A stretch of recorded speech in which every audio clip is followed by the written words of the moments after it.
ya, balik lagi dengan aku dan Mbak Eva di sini. Kita lanjut lagi yuk ngobrol-ngobrolnya tentang helikopter parents ini.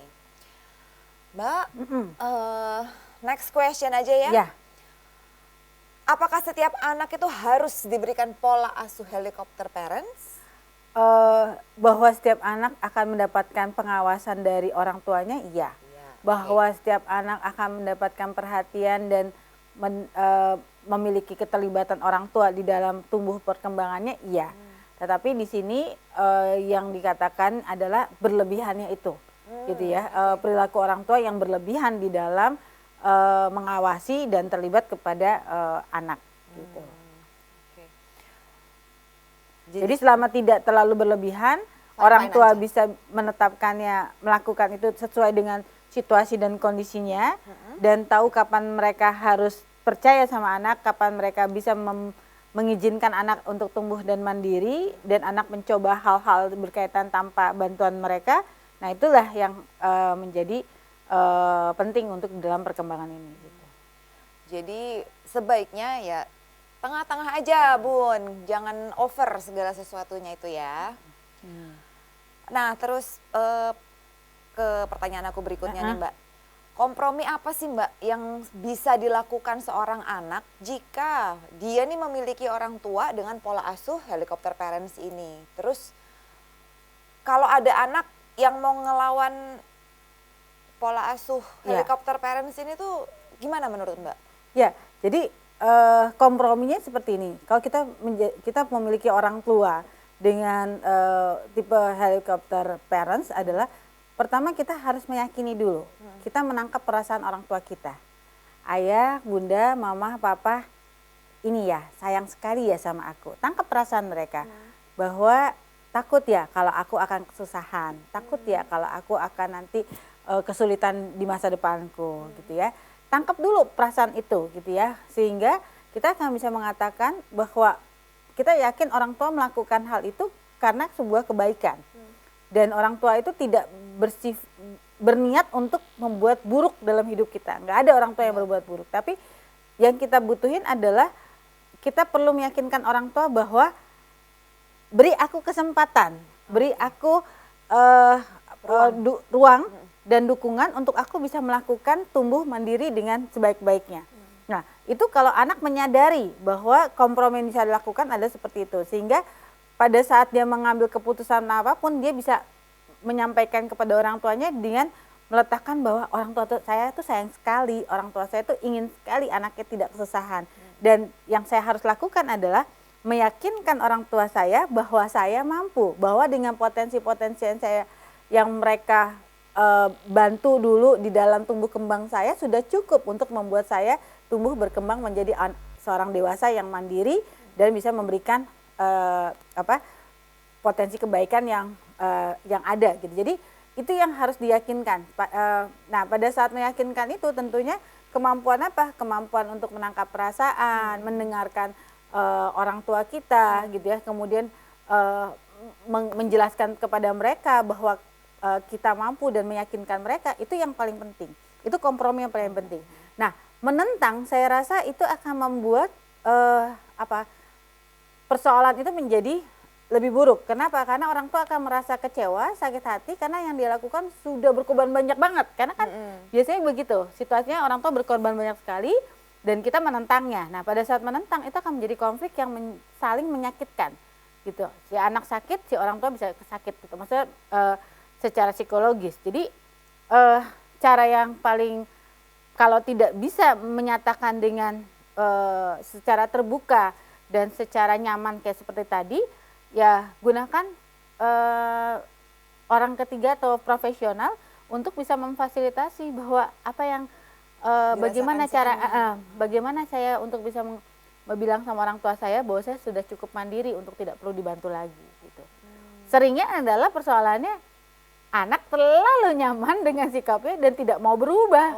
Sehingga kemudian hari persoalan-persoalannya menjadi berat. Lebih banyak lagi. Berat tapi dia nggak merasa bahwa dia itu masalah kan gitu. Oh gitu. Iya gitu. Oh jadi jarang sekali ya Mbak ya ada anak nih yang berusaha kompromi dan minta pengertian orang tuanya bahwa I'm fine loh, aku bisa loh ngambil keputusan sendiri, menentukan segala sesuatunya sendiri untuk diriku. Itu Ya. jarang sekali ya dengan pola Ada asuh sih, yang seperti ini. pasti ada, tapi ya itu yang sering muncul ke klinik kan pasti yang punya masalah ya. Oh, oke. Iya.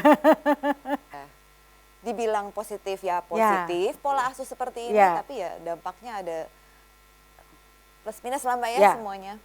Nah terus menurut Mbak Eva, bagaimana peran orang tua yang seharusnya?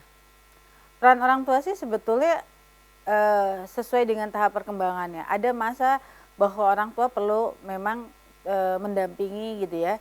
Ada masa orang tua emang harus ikut terlibat gitu ya. Tetapi ada masa juga atau ada tugas perkembangan juga yang harus orang tua bantu, yaitu apa? Kemandirian gitu. Yaitu apa? Kepercayaan.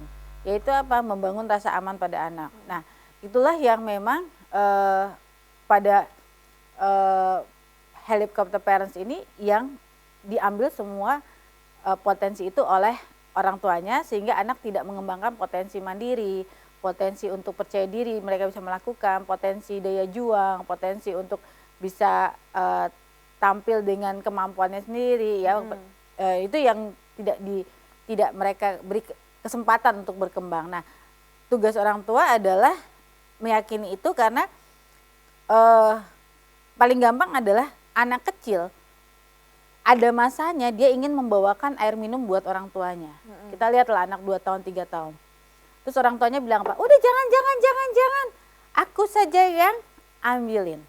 Padahal si anak fitrahnya apa? Keinginan ingin mandiri, ingin mencoba gitu. Tapi pada saat kemandirian itu sedikit demi sedikit diambil alih oleh orang tuanya, sehingga dia selalu tidak mendapatkan pengalaman-pengalaman keberhasilan untuk melakukan hal-hal sendiri.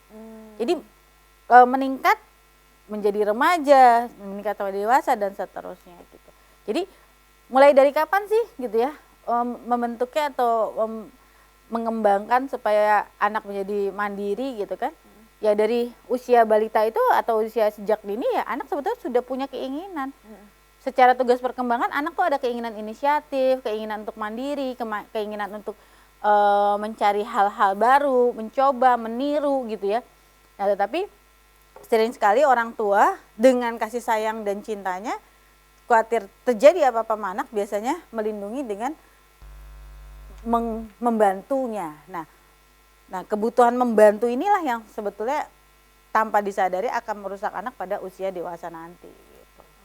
Gitu.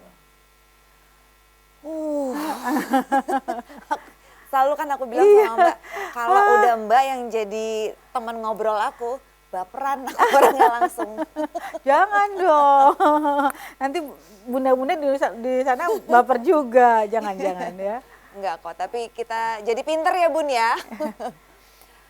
Nah Mbak, terakhir nih sebelum 30 menit kita berlalu, boleh kasih pesan dan saran untuk orang tua yang melakukan pola parenting helicopter parents ini? Ya, sarannya adalah kita jadi orang tua memang yakin bahwa anak itu amanah dari Allah Subhanahu wa Ta'ala, dari Tuhan Yang Maha Esa, dan yang dibutuhkan adalah kita meyakinkan mereka untuk menjadi individu yang bermanfaat seluas-luasnya. Untuk bisa bermanfaat seluas-luasnya, anak perlu diberikan kesempatan dia tampil mandiri dengan potensi-potensi kebaikan yang ada dalam dirinya. Dan untuk itu orang tua butuh mengembangkan pengasuhan cinta dengan logika. Gitu. Wow, bagus banget Iya. Mbak. Nanti yang lain ya berikutnya kita ngomongin ya. Wow, bunda-bunda, tadi ada kalimat terakhirnya Mbak. Asuh anak dengan cinta dengan logika. Dengan cinta dengan logika ya. Ya. Jadi pakai logika bunda-bunda, jangan hanya mengandalkan perasaan. Jadinya nanti berlebihan. Ya. Itu juga nggak bagus. 30 menit kita udah selesai. Sekarang aku dan Mbak Eva mau undur diri dulu. Terima kasih bunda-bunda sudah menyaksikan program persembahan untuk Bunda episode kita kali ini.